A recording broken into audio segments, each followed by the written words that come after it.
Cette vidéo vous est proposée par la Chambre d'agriculture de La Réunion.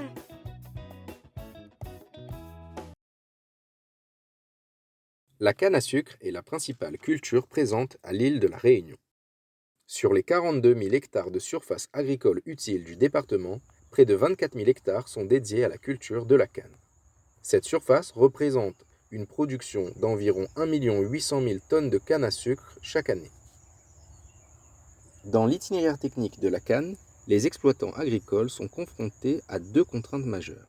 D'une part, la gestion de l'enherbement qui concurrence la culture, et d'autre part, la difficulté à trouver de la main-d'œuvre pour la récolte de la canne.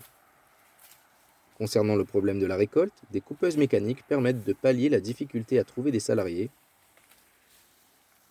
Deux machines différentes existent sur le marché.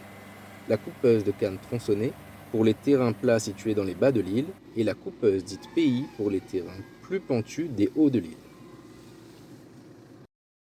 Aujourd'hui, je vous amène à la rencontre de Yverin Rivière, conseiller canne à sucre sur la commune de Saint-Joseph dans le sud de l'île.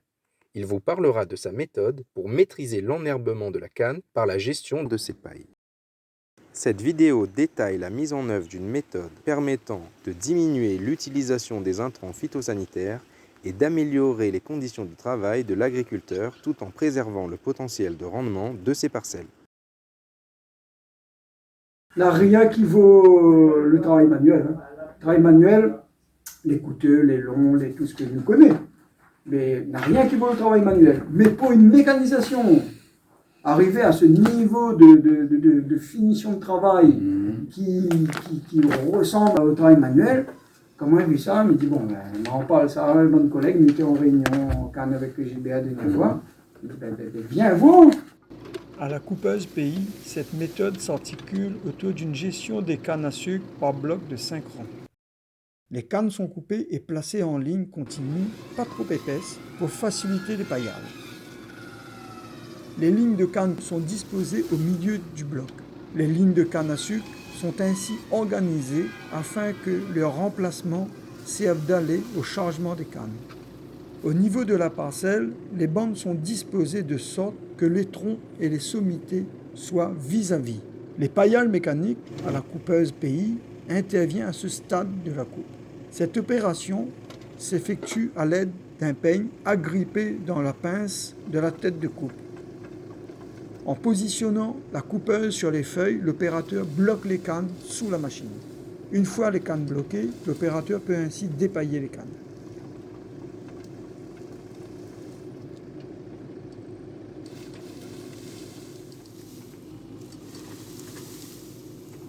On peut voir que la limite entre les cannes dépaillées et non dépaillées est nettement visible. Les paillages des bandes côte à côte permettent l'obtention d'une grosse quantité de paille sèche entre les deux allées.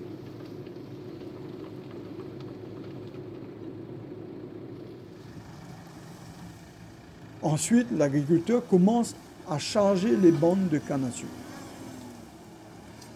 C'est lors de cette étape que l'on procède à l'étiquetage des cannes à sucre. Cette opération est effectuée à l'aide d'une tronçonneuse. Les cannes sont ensuite disposées dans la remorque, les sommités vers l'extérieur.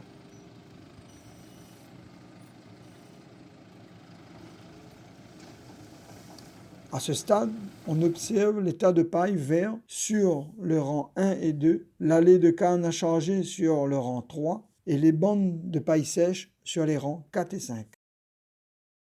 Enfin, l'agriculteur étale la paille. Cette opération doit être réalisée le jour même. En intervenant rapidement, les pailles commenceront à se décomposer le plus tôt possible.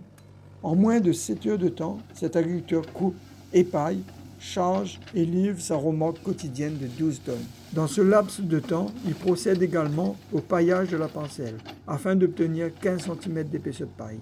À l'échelle de la parcelle, seules les allées feront l'objet d'un traitement herbicide, soit 40% de la surface. Les 60% restants ne nécessiteront pas d'intervention chimique.